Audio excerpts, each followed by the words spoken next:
Look, the dynamic duo. Hey guys, welcome to the Dynamic Duo.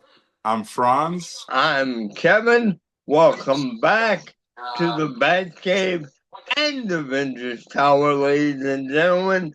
It is time to share our Fortress of Solitude and Baxter Building info with you. Welcome.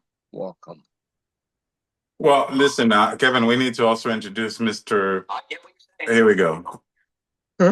So, audience, please forgive us. He does interrupt a lot, and I don't know how to shut him up. Bro, seriously, You like Iceman? Does he taste like a popsicle? can you be, can you be quiet, please? We're about to do the show. Wow. Just be quiet bro. You got a way with words. Let's get real. What's your song? Van Stress. I love that thing. I'm gonna have to move him. He's out of control, and he gets out of control. Like he doesn't stop. I love it. All right, Kevin. So we've got several topics that we could talk about. Lots of new developments, news about,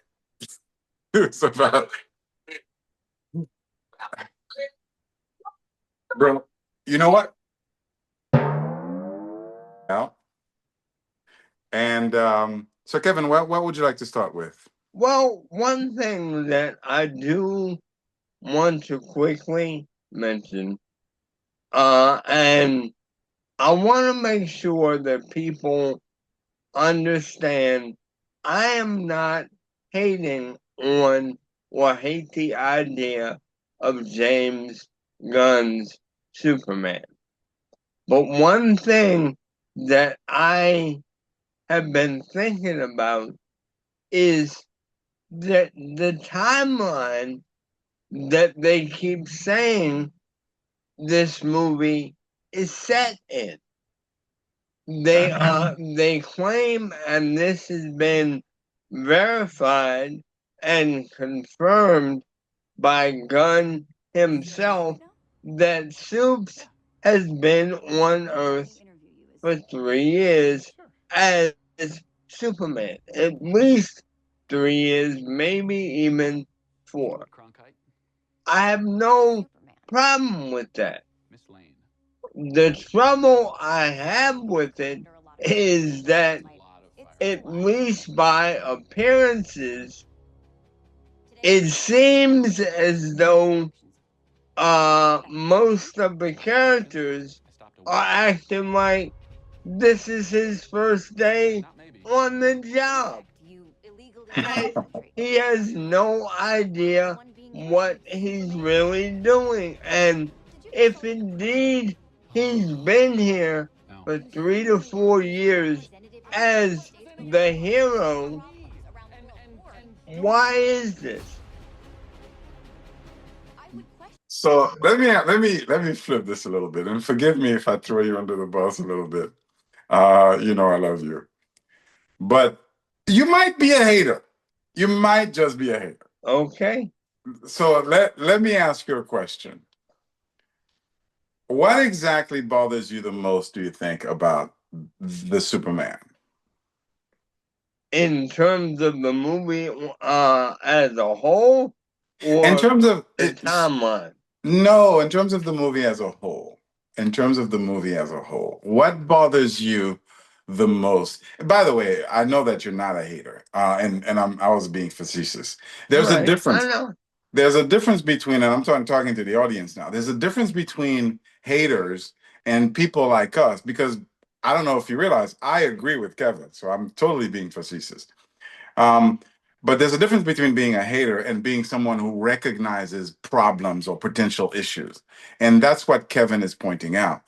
To make sure that you, the audience, understand that I heard what Kevin said, is the issue of the timeline.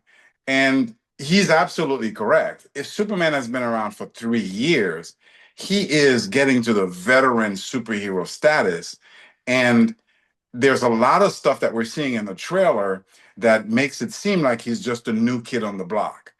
And that's a problem. That doesn't make sense. So Kevin, I get you. I agree with you. Um, but I think the question still needs to be addressed. As a Superman fan, and I feel the same way as a DC person. I mean, as a Marvel person. My sensibilities are much, much, much higher when it comes to Marvel, even though I'm a DC fan too. But as a DC file Superman fan, what it's obviously not just the timeline, it's not just the suit, it's not just et cetera, et cetera. What do you think bothers you the most about this approach to this Superman James Gunn movie? I can, for example, flip it and tell you what I hate about or how I feel about what bothers me about Spider-Man, for example. But I'm asking you the question. Feel free to ask me at the end if you'd like. One or the major thing that bugs me, partner, is that when you really get right down to it, okay, for all the originality that Gunn is claiming to give this audience, in reality, he's not.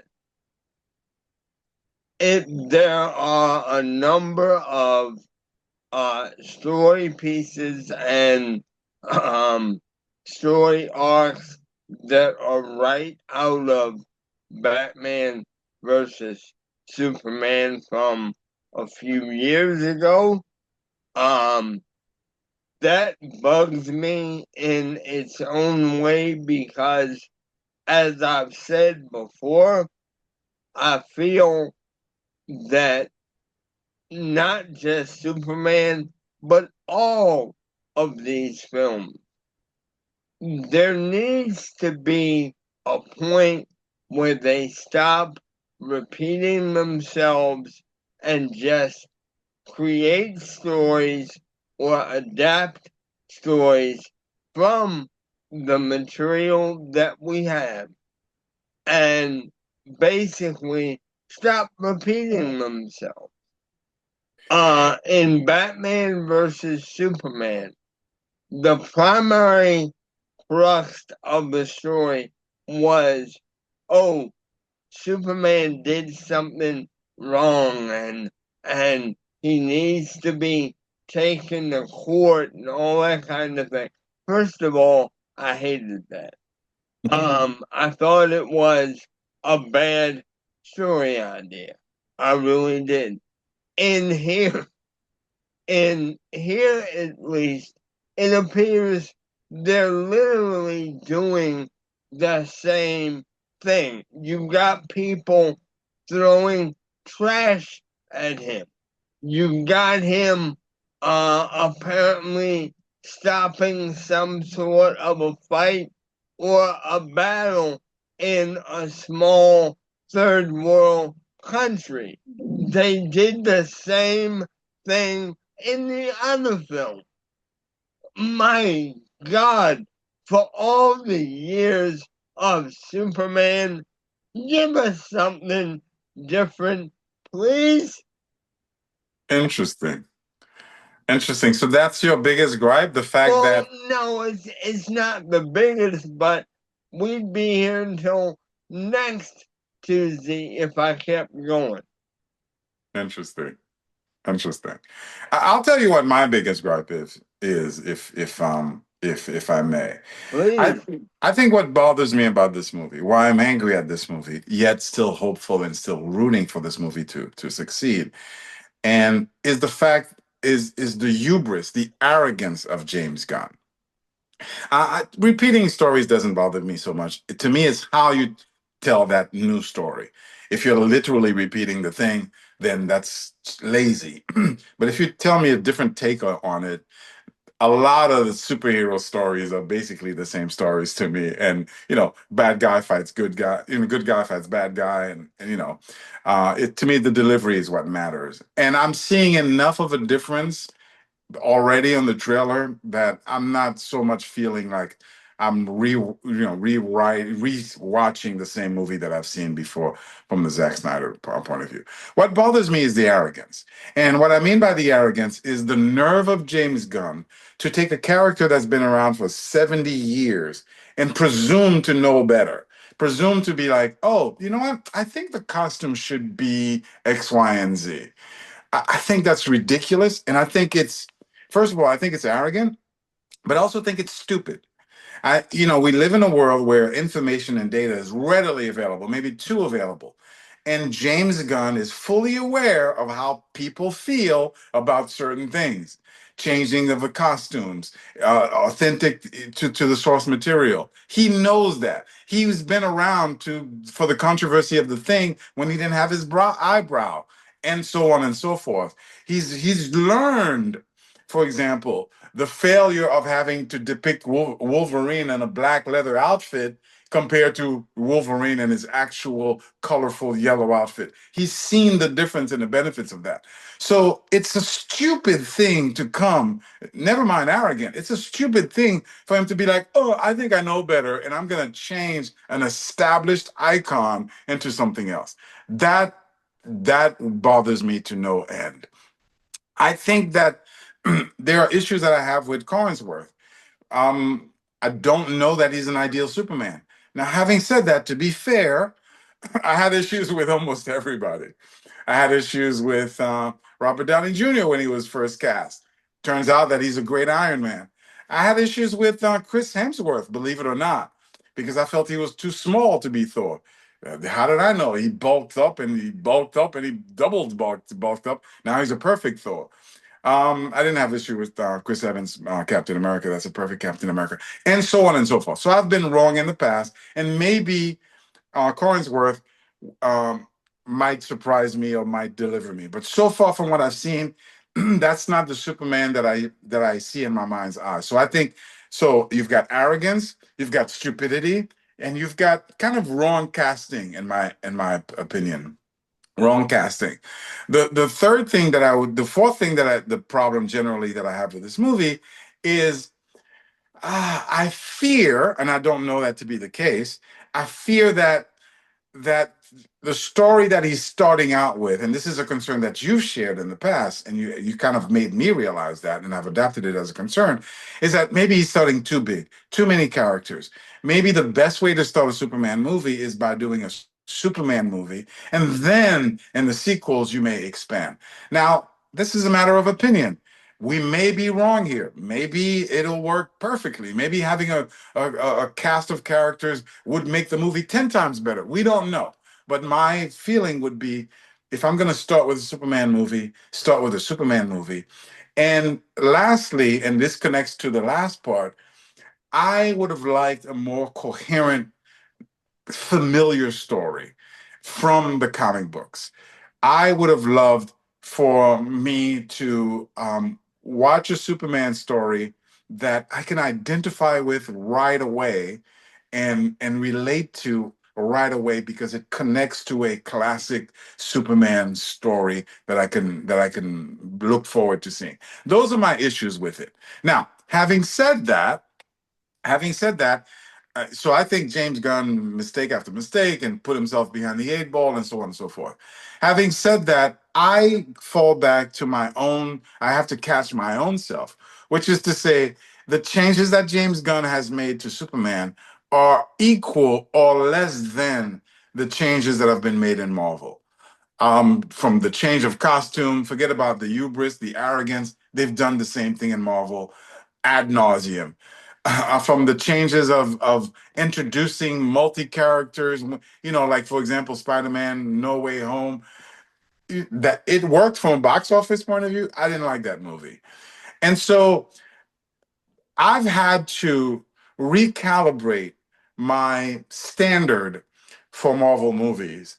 And when I take that new calibration and apply it to Superman, I'm not as bothered by it as it seems you would be. What do you think? Well, I mean, you are quite correct, and again, I agree with your point of view. you pointed out that we need a solo Superman, and we haven't really gotten one. Okay, we haven't gotten a solo, excuse me, Superman since Man of Steel. I was gonna say Man of Steel, yeah. Okay. Everything that we've seen with him, you know, it involved Batman, it involved Wonder Woman. With this, it appears as though the Justice League, or what should be known as the Justice Society, not the Justice Gang. Unbelievable.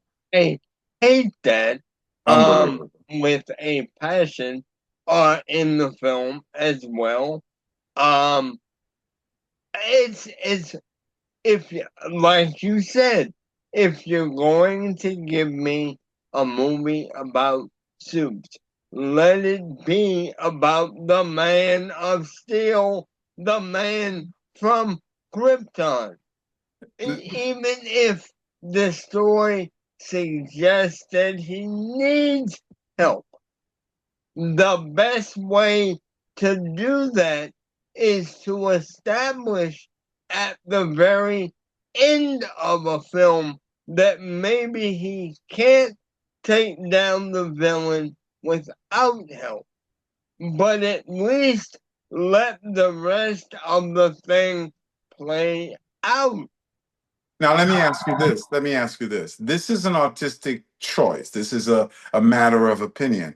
I happen to agree with you that I would have started with a single Superman movie, but do you concede that maybe James Gunn is right? Maybe his vision could work. In fact, could work very well. Like, we don't Right. know enough about the movie. Maybe it'll turn out that his depiction of it is actually pretty awesome. Is there a possibility of that? Of course, and being the comic fan and movie fanatic that I am, I truly hope that he has pulled this off. But if Guardians 3 is any indication of his current outlook and creativity, I'm seriously worried. So that's where I'm at too. Like, that's where I'm at. I'm at the 50-50 mark. That is to say, there's enough evidence to argue that James Gunn is going to ruin this movie and is going to ruin Superman. There's a lot. And for me, the number one is the change of the costume, because it's no longer Superman to me. Sorry, James Gunn. That's a mistake. It's a mistake. And it's a stupid mistake, because it's no longer Superman to me. It's a Superman, whatever. But so there's plenty of evidence why it could fail. There's also hints, and there's not evidence, but there's hints that it could succeed. Um, James Gunn as a director, while he's had some failures and some good movies, he has the skill to deliver a good movie.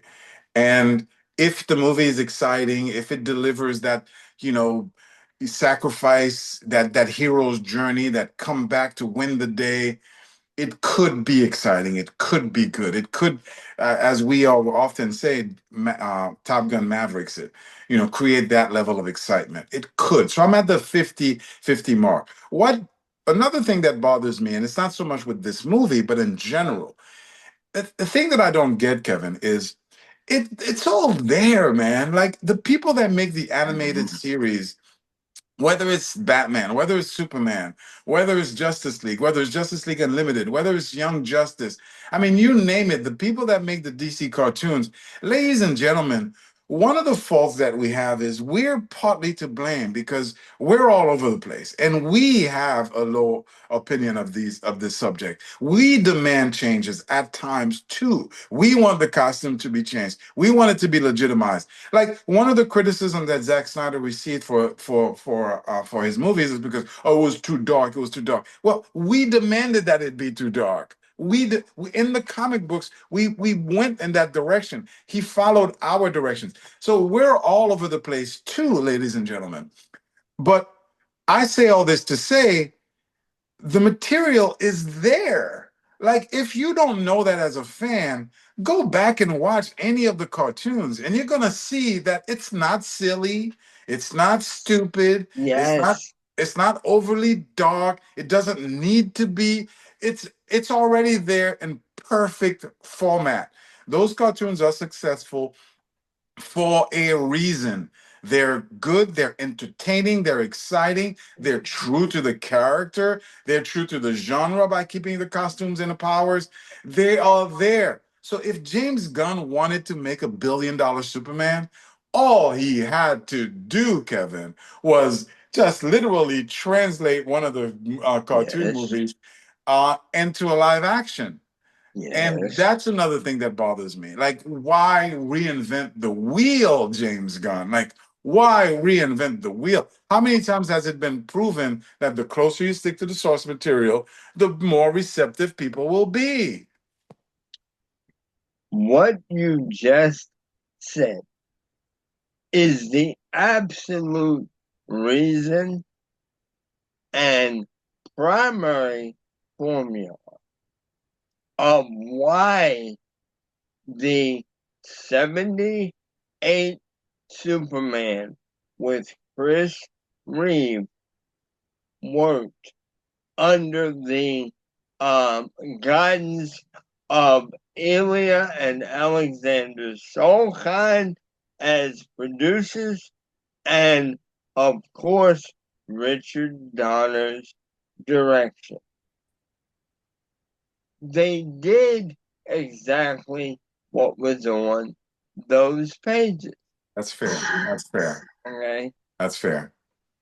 And when you really think about what the 78 material did and was, and this has been proven in the television shows that were done afterwards at the CW with Lois and Clark on ABC, and The Flash and Supergirl and all that. Their ideas and their interpretive point was used on those shows. Most of what you saw when it came down to the look of the Kent home, of the Fortress of Solitude, That's true. even right down to the look of a lot of the Daily Planet sets, they were literally readapted from what Donner and company had set up. That's true. That's true. That's very, very true. And I think what you just said is the key to it all. And I wish that this channel was big enough that it would find its way to James Gunn, because he needs to hear this. He truly needs to hear this in the hope for the Superman sequel that will come. We know that it will come one way or the other. What he needs to hear, Kevin, is that shame on him. Well, not yet, because we don't know the result. But shame on Zack Snyder, for example. Yeah, I'll tell you why. Shame on Zack Snyder. It's a shame that the iconic Superman is still the 1970, what was it, 78, 76? 78 Superman of Christopher Reeves. That's still the standard Superman. Now, we all know Henry Cavill as Superman. A lot of people love, myself included, Henry Cavill as Superman. I think he's a quintessential perfect Superman. But I don't think there's any dispute that in American law and in American culture, the standard Superman is Christopher Reeves. Why is that? Why is it Christopher Reeves as opposed to Henry Cavill? Let me tell you all the reasons why it shouldn't be Christopher Reeves. Technology has gotten to such a point, and we've gotten so much more sophisticated that we can depict Superman 1,000 times better than what we did in 1976. From the costume design, from the special effects, you name it, right? So there's a million reasons why current Superman should take the role of the new iconic definitive Superman. So why hasn't it? And the answer is simply what you just said. Christopher Reeve's Superman was authentic to the source material. Period. The costume, the yellow belt, the red boots, the red shorts, the cape, as cheesy as you might accuse it of being, it it connected more to the audience than the much better design, much more sophisticated Zack Snyder's costume, because Zack Snyder costume is not quite Superman. So James Gunn, dear sir, how ridiculous are you that you would now, having learned that lesson, say to yourself, let me change the costume yet again. And the thing that pisses me off the most, Kevin, is that I I genuinely thought it was a situation where James Gunn said, "Okay, costume designers, give me a costume," and they gave him the costume, and he was like, "Okay, I'll make this work." It turns out that's not the case. It turns out he went to the costume designers and said, "No, I want kind of a uniformy. I want it to have texture. I want it to be like a uniform." I'm like, What are you doing, James Gunn? That is so utterly stupid, so ridiculous. You have put yourself so far behind. You have created controversy where there's no need to be controversy. You have people hating on this movie. You have people like us criticizing the movie, not being excited about the movie because of this hubris. And that's ridiculous. I wish somehow, some way that this message could be communicated to the Hollywood producers. Forgive me for going on. What's interesting to me, Kevin, and we're going to transition to the next conversation. Right. What's interesting to me is that the lesson is starting to be learned. They're starting to realize, we shouldn't reinvent Galactus into a cloud. Let's do the Kirby design. Let's not reinvent a new design, a humanoid design. Let's do Kirby. Let's give the thing the brow. They're starting to understand that goodwill capital that they have with the audience of, if they give us the nuggets, we respond, bro. Deadpool says it in Wolverine. He goes, "We had to wait 25 years for this. Are you serious?" So they're starting to learn that lesson. Here's what's fascinating to me. They're doing so reluctantly. They're doing it reluctantly. It's almost like they know this is gonna work, but they would rather do something else. And okay, it's like they're forced into giving us what we want, even though giving us what we want means the movie's gonna be more liked, it's gonna make more money at the box office, they're gonna be more successful, and so on and so forth. I don't get that formula. I don't get that at all. Well, if you allow me to say this, in closing, excuse me, ladies and gentlemen, about the man from Krypton and Gunn's decision. And I have to say this. His first mistake, and you alluded to it beautifully, his first mistake was allowing the world, or giving the world, that hideous looking picture where Superman is sitting down putting on the uniform. Oh my God. So many mistakes. If you want proof that what I'm saying is a mistake, I'll give it to you right now.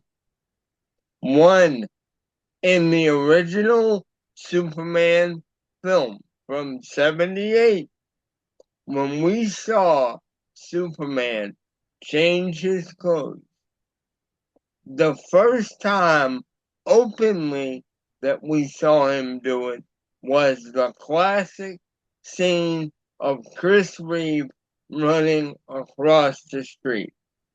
Exactly.